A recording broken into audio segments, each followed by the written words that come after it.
el hermano Javier, que nos pidió más de 30 minutos.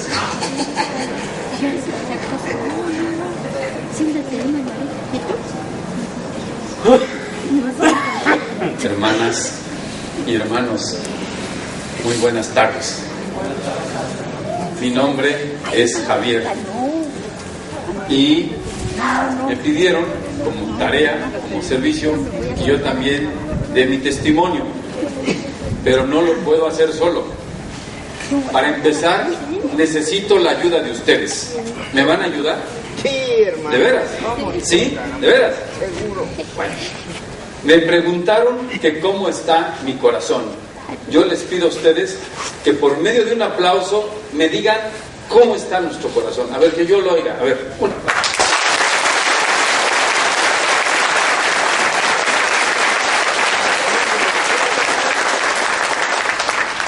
Hermanos, yo, por medio ahora de sus pies, junto con sus manos, díganme cómo está su ánimo, juntos.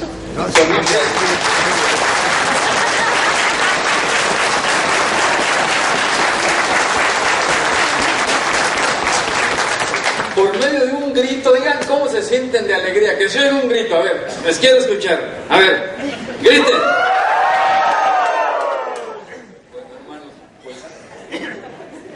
Muchas gracias. Ya con eso me siento muy ayudado para poder decirles cómo está mi corazón, cómo me siento en este día.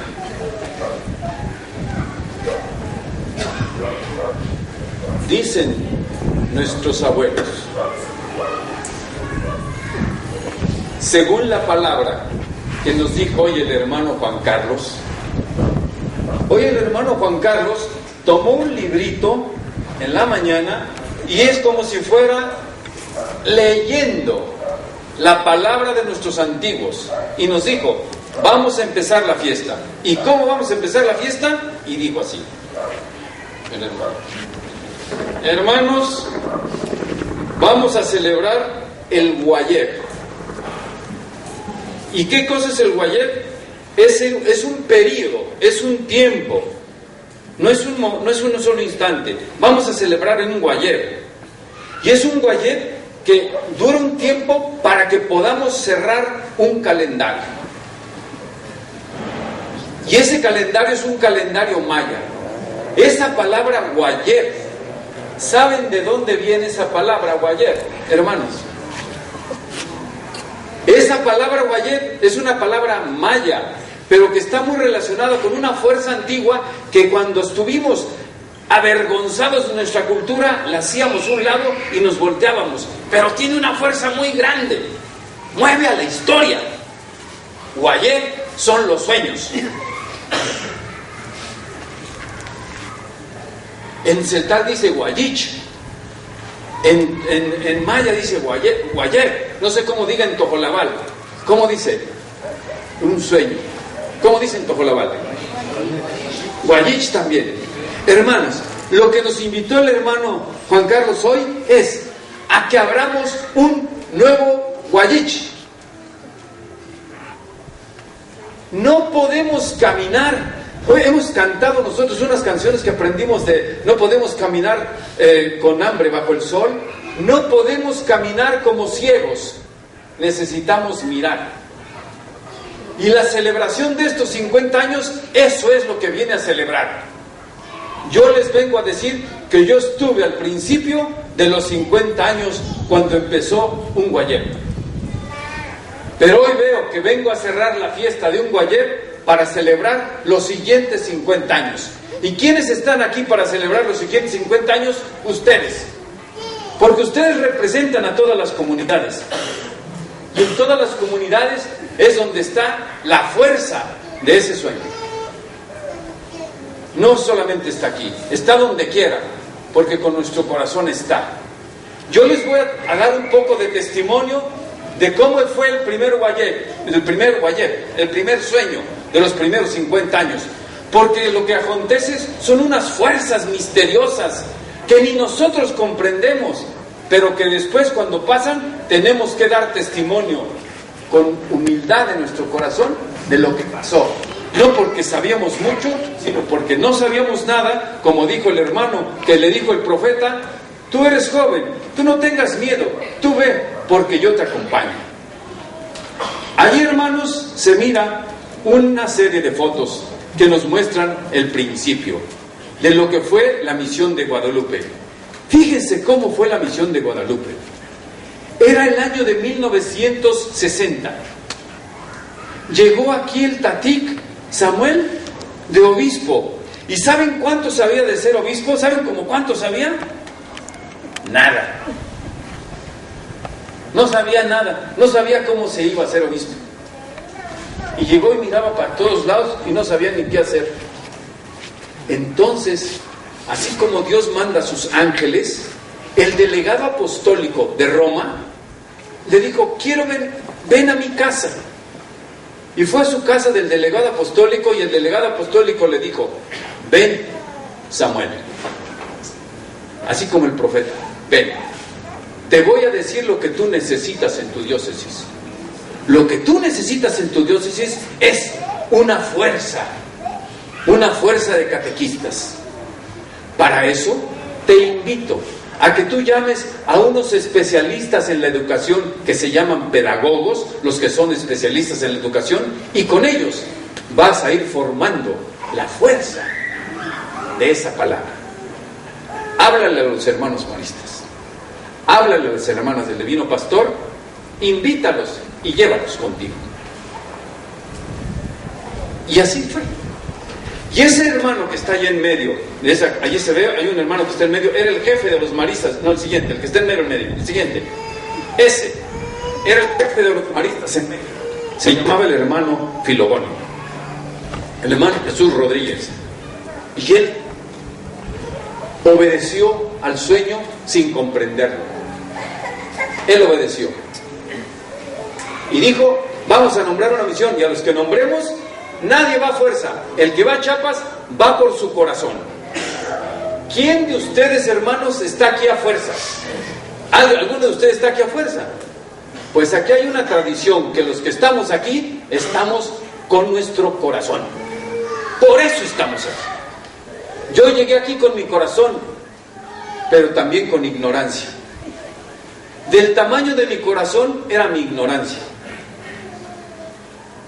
Y Dios hizo maravillas con nosotros. Los otros dos hermanos que estaban allí, de los tres que nos nombraron, nada más quedo yo vivo. Pero hay otro que todavía no se empezaba la fundación y vino y lo cambiaron por otro. Los tres que fundamos la fundación fueron Benjamín Montes, que está al lado de ese señor. El otro que está en la esquina se llama Antonio Zaragoza. Y el otro que está ahí del lado derecho, vestidito ahí en negro, con su cruz, ese soy yo. Yo soy allí Javier Vargas, el hermano Javier Vargas. Entonces, ahí estamos los tres. Entonces, lo primero que aconteció fue un llamado. Y lo que les quiero dar testimonio, hermanos, es de cómo fue la historia, porque yo creo que ustedes merecen saber la historia. ¿Por qué merecen saber la historia? Porque la historia es un patrimonio, es una riqueza que se pasa de una generación a la otra. Y esto que voy a decir esto es una riqueza para esta siguiente generación. Todos ustedes, esos tamboreritos buenísimos, esas otras hermanitas que andan ahí, ellos son los herederos de esta tradición. Yo ahora, cuando fue la fiesta y que me tocó ir a Montecristo, me quedé pasmado. Yo les hice una carta, hermanos, y les dije: aquí no había ningún hermano marista, pero todo era marista. La hermana Marta, todos eran unos maristas, eran unos especialistas maristas enclavados en la comunidad, que sabían todo acerca de lo que es ser marista. ¿Y qué cosa era ser marista? Pues ya pasaron aquí muchos a testimoniar que ser marista es servir, que ser marista es aprender, que ser marista es caminar. ¿Y por qué el marista aprende. ¿Y por qué el marista camina? Porque aprendió a ser tojolabal. No porque fuera marista, sino que ser buen marista necesitaba ser buen tojolabal, necesitaba ser buen celtal, buen tzotzil, buen tojolabal y buen chol y buen indígena y buen campesino. Ese era la gran aprendizaje. No había otro, ese era el único camino. Entonces fuimos caminando por pasos. El primer paso fue eso que le llamé como un llamado misterioso. El segundo paso que hicimos fue el primer Wayich, que fue el primer sueño. Y ahí está la foto del primer sueño. Esos hermanos venían a unos cursos nombrados por la comunidad durante 3 meses. Y después de 3 meses, antes del sueño fue que íbamos preparándonos, fuimos por todas las comunidades, camine y camine con el tatik, caminando, y más caminar. Y oyendo y aprendiendo. Y a ese curso como ese le dimos 7 vueltas. Es decir, 7 cursos que dieron así 3 meses, y a los 3 meses íbamos a visitar todas y cada una de las comunidades de las casas, hasta que parecía que éramos como sembradores de raíces de la palabra de Dios donde quiera. Porque los hermanos, el que era catequista, no era catequista solo en su lugar, sino que era catequista en toda su región. Entonces lo que tenían como misión, yo estoy en Yochib, mañana me voy a Tzajalchen. Entonces desde el sábado estaba en su casa en Yochib y el domingo estaba dando la palabra de Dios en Tzajalchen. Entonces, ¿qué pasó con todo eso? Creció y creció. ¿Y qué hacía el tatik obispo? Ustedes creen, fíjense, el obispo antes que estaba del tatik Samuel, era un señor grandote que se llamaba, un obispo se llamaba Torreblanca. Ahora medía casi 2 metros. Estaba bien. Iba por la calle en San Cristóbal y llevaba sotana. Las señoras se hincaban así, de tanta devoción que le tenían. Se hincaban así, de veras, se hincaban. Y él pasaba y aquí mi chicharrones grandes. Pero no porque fuera orgulloso, sino porque era mucha fuerza de su religiosidad. ¿Y qué hizo el tatik? Pues iba quitando la sotana y se echaba básquetbol con nosotros. ¿Y qué hacía el tatik? Se sentaba en la mesa a comer con nosotros. ¿Y qué hacía? Se iba en mula y lo tiraba una vez la mula. Y entonces dijo, ay, no sé quién está más cerca, si la mula que me andaba tirando o yo que me amarré a la mula de ese tatik. Entonces empezó a hacer un tatik diferente. ¿Por qué? Porque empezó a aprender del proceso. El lugar donde el tatik obispo como que tomó la leche de una madre que lo alimentó fue de la palabra de Dios. Y cuando el señor obispo fue al Concilio Vaticano II a Roma, ya llegó alimentado con esa fuerza que venía de la palabra de Dios. Y por eso quiero decirles en la historia algo que marcó mucho a la misión de Guadalupe en función del bien de toda la diócesis. Y es lo siguiente: en el año de 1968 hicimos una evaluación y vinieron unos señores muy profesionales de México a ver cómo nos habíamos trabajado. Y vinieron también, nosotros dijimos, los hermanos maristas que estábamos aquí, dijimos, vamos que nos evalúen los hermanos verdaderamente los mamaletic, los mamtic, los viejos, los que tienen sabiduría. Y agarramos a 30, así como están ustedes, 30. Pero de esos menos buenos, unos eran tojolabales, otros choles, celtales y tzotziles y todos. No importaba, como bien dijo el hermano Martín, cuál es tu lengua. Lo que importaba era cuál era tu corazón.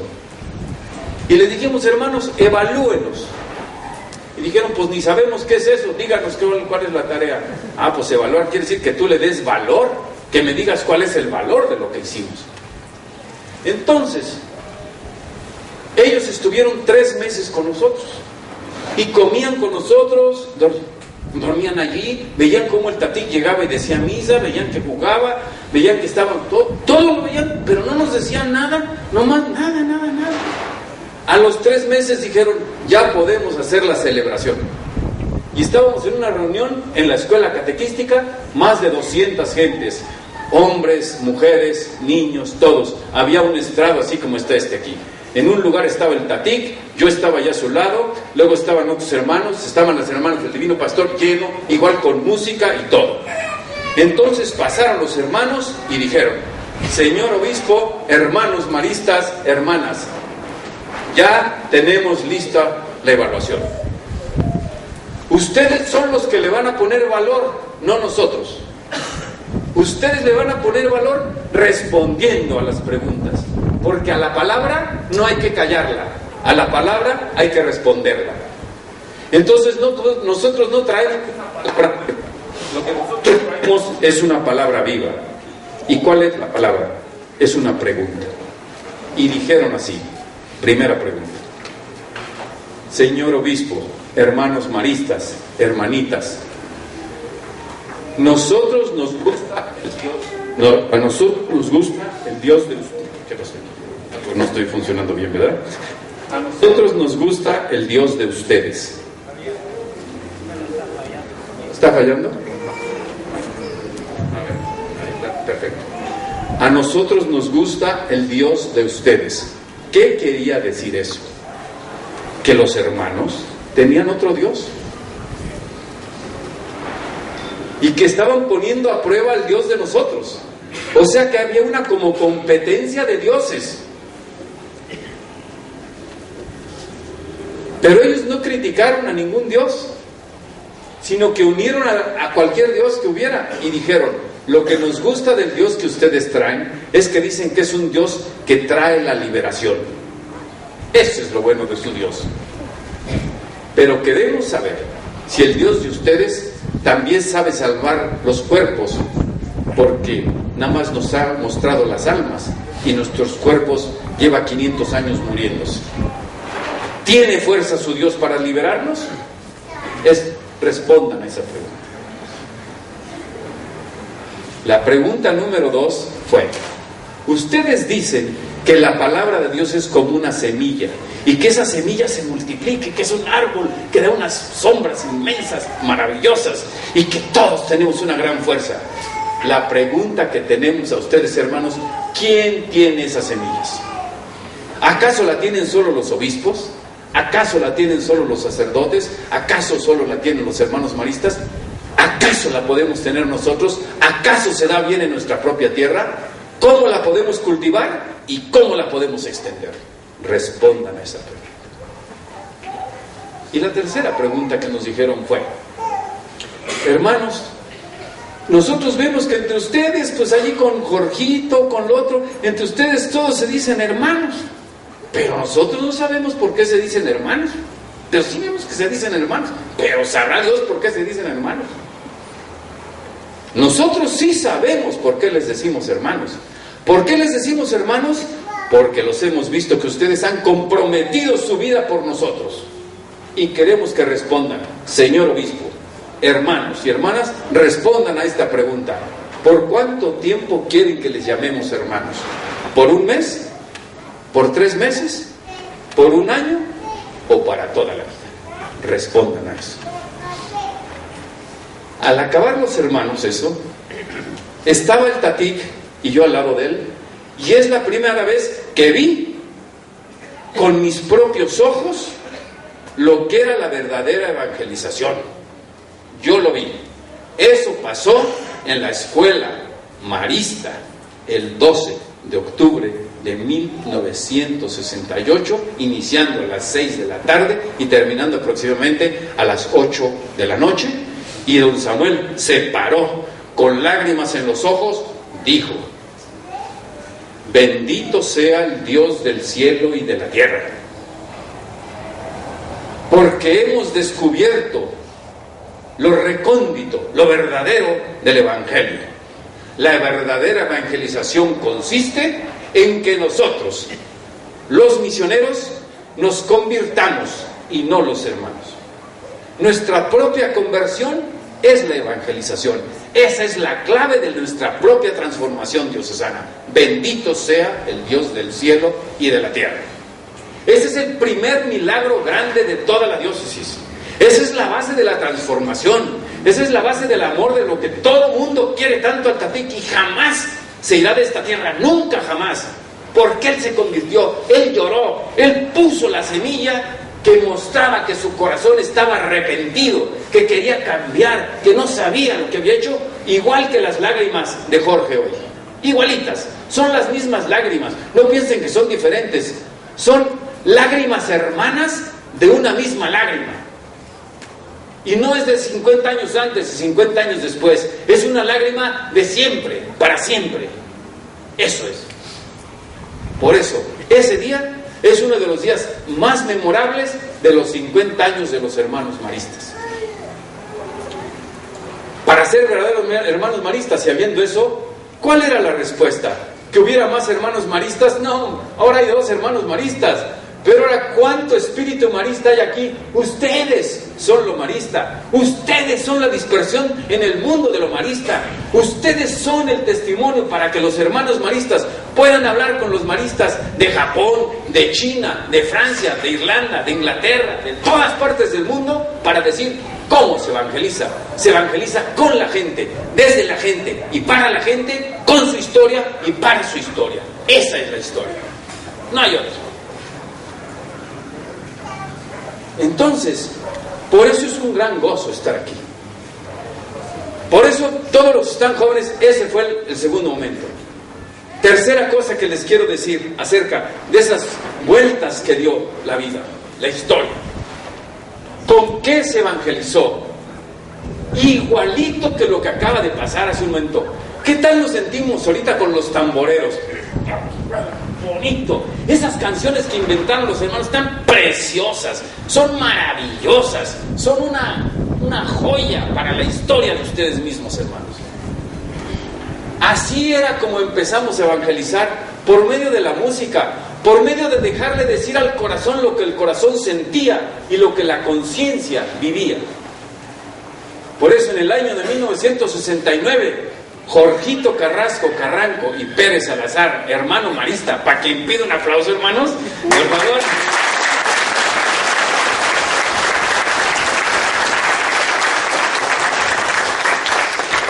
Junto con él y por todas las selvas y por todas las montañas empezó a correr aquel canto tan famoso que compusimos, que decía: comunidad, comunidad. Cuánta alegría siento en ti, mi corazón siente amor y en mis hermanos caridad. Ah, sí yo puedo, ¿verdad? Comprometerme en la creación de una gran comunidad. Comunidad, comunidad, cuánta alegría encuentro en ti, mi corazón encuentra amor y en mis hermanos caridad, y en mis hermanos caridad. Y luego dice: así yo quiero. ¿Qué quiere? Comprometerme en la creación de una gran comunidad. ¿Llena de qué? Llena de fe, llena de amor, para alcanzar felicidad, para alcanzar felicidad. Desde entonces estaba trazado el camino. Fíjense que hay unos estudios modernos, porque un hermano dijo que ahora se usa la tecnología nueva, que puede ser que nos haga mal, pero también puede ser que nos haga bien. Fíjense que hay unos estudios, hermanos, que dicen que uno, pues, algunas tradiciones, algunas maneras de vivir son por la genética. Es decir, si yo tengo un determinado tipo de sangre, una manera de ser, pues entonces mi hijo y mis nietos pues van a ser igual que yo. Eso dice, y es verdad, así dice la ciencia. Pero han descubierto otra parte de la ciencia que se llama la morfogenética, morfogénesis. ¿Y qué quiere decir la morfogénesis? Quiere decir lo que acabamos de hacer ahorita. Hermana Marta, ¿usted cuántos años hace que es catequista? 15 años. Pero este canto tiene 50. ¿Y usted cómo lo aprendió? Por medio de los catequistas. Pues hagan de cuenta que aquí se está quedando sembrada una fuerza morfogénica que puede pasar siglos y no se va. ¿Por qué? Porque es como una fuerza como espiritual que queda, que está aquí como metida, que está impregnada, como cuando llegamos a una cocina y hay humo, no, pues sigue oliendo a humo, aquí va a seguir oliendo a esa fuerza. Entonces, es esa la fuerza espiritual. Como quiero decirles muchas cosas, pero pues tenemos cortito tiempo, nada más les quiero decir ahora 3 palabras. Si yo pudiera resumir 50 años, ¿cuáles serían las 3 palabras claves que resumirían para mí los 50 años, hermanos? Palabra número 1, conciencia. La conciencia es la fuerza de la historia. ¿Y qué es la conciencia? Es el sueño vivo de nosotros. Es que veo, que entiendo, que me doy cuenta. Cuando llegamos aquí, algunos hermanos y algunas hermanas, me acuerdo, algunos catequistas que cuando pasábamos y estábamos, por ejemplo, en la zona social, decían, ¿cómo estás, hermanita? ¿Cómo estás? Y hablaban como muy suavecito, como por respeto, como por humildad, como por miedo, como por hacia atrás. Pero a la hora que se fue despertando la conciencia, ¿cuántos años duraron las palabras de Dios para que penetrara como una semilla? Duramos como 15 o 20 años sembrando con... ¿Cuál es el hijo que nació de la conciencia? Ese fue el segundo periodo. El hijo que nació de la conciencia fue la palabra. Esa es la segunda. La palabra. Antes de que fuera eso, en las comunidades había alegría, pero había un silencio con tristeza y con dolor, porque qué feo es que no pueda salir mi palabra. Y muchos hermanos llegaban y miraban y escuchaban, pero no hablaban. O sea, la fuerza de su corazón no podía salir adelante. Pero era esa fuerza interior de la palabra de Dios la que dio la posibilidad de que la palabra existiera. Y por eso ahí estábamos alineados junto con las tradiciones de nuestros antiguos y junto con el Evangelio, porque dice que Jesucristo dice, ¿cómo sabemos que es el misterio de Jesucristo? Dice, el Verbo se hizo carne. O sea, la palabra se hizo carne. Y nosotros ya éramos carne, pero no teníamos palabra. Entonces en nosotros el gran misterio fue que nuestra carne, que estaba oprimida, hizo que surgiera el espíritu de ella y fue la palabra. Y el tercer momento, los otros siguientes años, fue el hacer. El hacer. Todo el conjunto de acciones que hubo el Congreso Indígena, que hubo la defensa de los derechos, que hubo todos los momentos de la defensa de todas las maneras factibles que pudiera haber, todas las que ustedes hayan elegido, todas fueron la fuerza de la convicción de su propia conciencia para transformar la propia realidad. Entonces, esas 3 son las claves, hermanos, de esa historia, de estos 50 años. Y por eso estamos muy contentos. En el Congreso Indígena se combinó que había tambores y todo. ¿Qué fue lo que confundió mucho al gobernador de aquellos días? A la hora cuando vino el Congreso Indígena en 1974. Él pensó que iba a haber un congreso sin palabra. Que iban a llegar muchos hermanos indígenas vestidos con sus trajes típicos y así pues nomás danzando y mirando a las autoridades. Y cuando va entrando allá al auditorio, duró como media hora el gobernador. ¿Por qué? Porque pues vio todos los tambores, pero fortísimos, centales, tzotziles, tojolabales, choles, todo fortísimos, y con todas sus músicas y con todos sus trajes, y luego todo el mundo cantando, unos en celtal, otros en tzotzil, otros en tojolabal y otros en chol, diciendo celtal, tzotzil, tojolabal, chol, hunashkotan yashvenotik, hunashkotan yashkolotik, soctaspisil kermanotak, soctaspisil balumilal. Celtal, tzotzil, tojolabal, chol, celtal, tzotzil, tojolabal, chol, hunashkotan yashvenotik, hunashkotan yashkolotik, Sok taspisil kermanotak, sok taspisil balumilan. O sea, tzeltales, tzotziles, tojolabales y choles, juntos, todos, los caminamos, como dijo el hermano Martín, en un solo corazón. Si queremos ir a volver a encontrar la conciencia de nuestra palabra, veámosla. Ya la habíamos hecho, hay que volverla a hacer. Tajunashko tantik. En un solo corazón. Y entonces, así es como se desarrolló. Y después que vino esa palabra, los hermanos maristas, había una escuela que estaba para todos, y cuando descubrimos eso, hubo otro gran descubrimiento con la palabra, y fue saber qué cosa era ser catequista. Así como en el año 1968 quien se tuvo que convertir era el Tatico Obispo, y todos nosotros decían, no me vengan con cuentos que porque voy a tener un señor de Roma y vamos a tener ese señor, no, eso no, para nada. Lo importante es que cambie yo en mi corazón. Entonces, en una reunión de catequistas vino otro gran cambio. Iba a empezar la reunión, y en la reunión iba a empezar, y un catequista dijo, ¿y por qué va a haber reunión? Pues porque es reunión de catequistas. ¿Pero qué cosa es ser catequista? Entonces empezaron todos a preguntar. Y duró 3 días, en lugar de 4 horas, duró 3 días la reunión. Se empezó todo el alborotadero. ¿Qué pasó?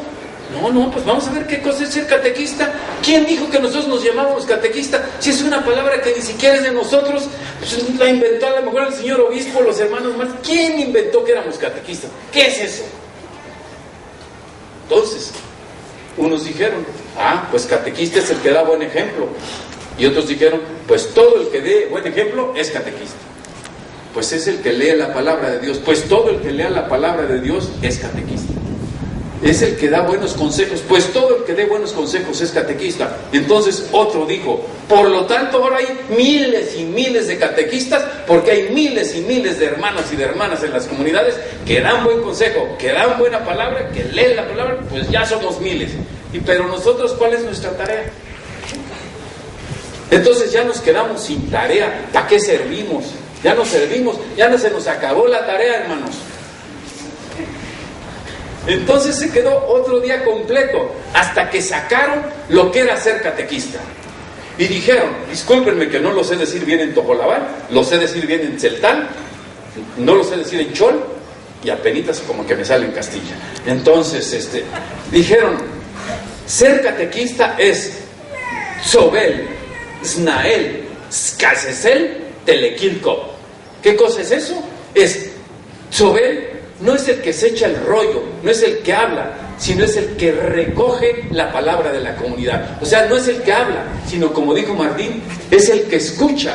Y el que escucha, ese sí puede recoger la palabra. Por ejemplo, estos hermanos maristas que están aquí, los que ahora están aquí y los otros, durante este día nos han dado un ejemplo maravilloso. Nos están escuchando. ¿Qué cosa están haciendo? Están trabajando de catequistas, porque están haciendo el primer acto, que es Sobel. ¿Qué quiere decir? Es recoger, es cosechar, es escuchar a la palabra de la comunidad. Si la comunidad había estado 500 años en silencio, imagínense qué cosa maravillosa era que saliera la palabra y escucharla. Lo segundo que tenía que hacer el catequista era Snael. Snael quiere decir entenderla, conocerla, asimilarla, llevarla dentro de su corazón, esa palabra. Y la tercera era Skasesel. ¿Qué quiere decir? Vuélvela a derramar donde quiera, vuélvela a difundir, vuélvela a sembrar. Vete como sembrador, todo lo que escuchaste y todo lo que llevaste en tu corazón, llévalo. Pues eso es la palabra de Dios, hermanos. Entonces yo en este día les digo, esta es la palabra que nace de mi corazón. Hoy que estamos a 50 años, tenemos que volvernos a sentar a pensar cuál va a ser la próxima fuerza de la palabra de Dios para los próximos 50 años aquí. Si estamos destruyendo la tierra, ¿qué vamos a hacer? Si ya no hay la misma unidad que había antes, ¿cuál es la nueva unidad?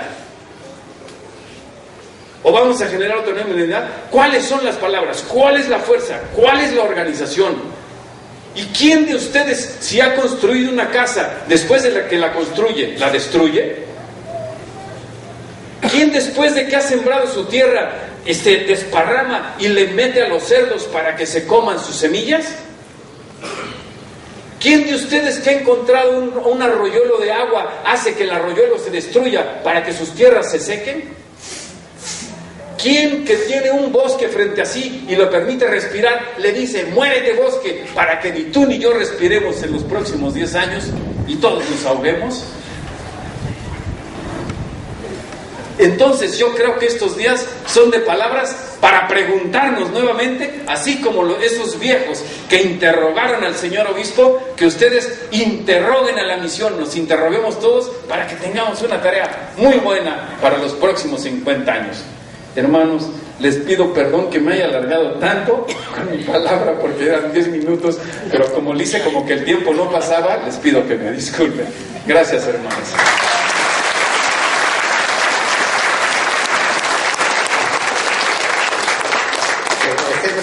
Javier por su palabra.